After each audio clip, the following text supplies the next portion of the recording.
Welcome! In this video, we'll dive deep into the comprehension passage, helping you not only to understand the context but also to visualize what's happening. Read along with me to understand and comprehend the passage thoroughly, including the meanings of difficult terms, and this is the very essence of mastering comprehension. Text A, where it all began. In this extract from a story set a long time ago in Italy, the writer has just started as a kitchen worker in a grand palace. One of his duties is to transport heavy blocks of ice from the ice house in the palace gardens to the kitchen. The first time I did this, the curiosity of playing with the frozen slabs, of seeing how they slid away from me like eels, how I could ride them down the slope, or best of all shoot them at the kitchen wall from a distance and watch them shatter into jewel-like shards enchanted me so much that, in a state of childish enthusiasm, I neglected my other duties. When Ahmed, my master, found me in the courtyard, surrounded by ruined ice blocks, he showed none of the displeasure which I knew my ill discipline warranted. "Come with me," he said without expression. He took me to the ice house and ushered me in, apparently closing the door tight shut behind me. Inside, in pleasant contrast to the stifling heat outside, it was the temperature at which water becomes ice.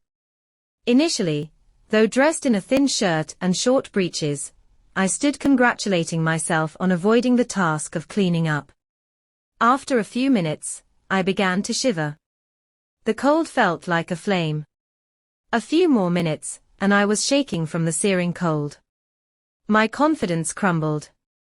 Feebly, I leant against the door, which surprisingly swung open to reveal Ahmed waiting patiently outside. I never again played with the Each night, exhausted, I crawled into the kitchen to sleep next to the huge open fireplace the cooks used to roast meats. The cooks grew used to me. I watched them as they worked, observing how they cured fruits to intensify the flavors, how they extracted the perfumes of flowers to flavor creams and liqueurs. But when I suggested to Ahmed that we could use these techniques, he waved me away. "We are engineers, not cooks," he would proclaim. "Cooking is women's business.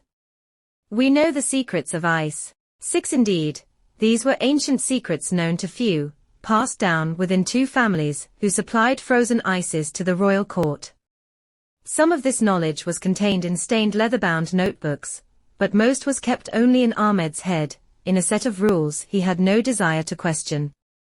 To 5 measures of crushed ice, add 3, he would recite. "Why?" I would say. "Why what? Why must the ice be crushed? What does it matter? Stir the mixture clockwise." I had been working for Ahmed almost 2 years, before I dared to ask what the ices we made tasted like. "What does the taste matter to you, child?" answered Ahmed. "Sir, I've seen how the cooks try their dishes as they make them. I think I'll understand better how to make these ices, if I know how they are meant to taste." We were making an ice flavored with a tempting syrup of small, sweet oranges. "Very well," Ahmed said casually. "Try some." Before he could change his mind, I grabbed a spoon, scooping out a little and putting it to my lips. Ice crystals cracked and crunched against my teeth, dissolving on my tongue with a sparkling sensation. I gasped with delight, then pain, as the cold gripped my throat. I spluttered. Ahmed's lip. "Now, perhaps, you understand this is not a dish for us. We are here to entertain, boy. We are like singers or actors, for the wealthy and the great. No one but them will ever be able to waste so much expense on something that melts to nothing." But, once I'd got over the initial strangeness, I found I could not forget that extraordinary flavor, nor the cold, frozen grittiness. It was as if the ice itself was enticing, daring me on. From then on, without Ahmed knowing, I tasted every ice confection we made.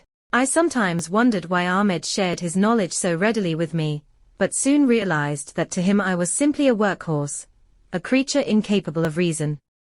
He taught me what he knew, not because he wanted to share his secrets, but because he wanted to share the labor. And so I learnt the subtle art of more complex water ices.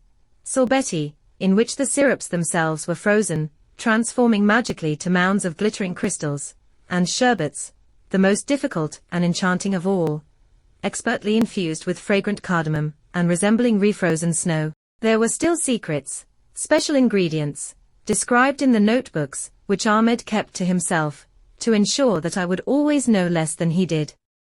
If I suggested we try a new flavor, Ahmed would say flatly, "It is not one of the flavors look in the book." He was taunting me, of course. He knew I could not read. Nor did I need to read it to know that only 4 flavors were all its ancient pages permitted. Our ices had another drawback too, that shooting pain, which came from biting down on them. I longed to make an ice that was smooth, soft and creamy, ice cream. So began a period in which I lived a double life. By day, I followed Ahmed's instructions dutifully. But by night I was a kind of alchemist, the kitchen my laboratory as I experimented wildly, without method or purpose, trying increasingly outlandish and ridiculous combinations of flavors and ingredients.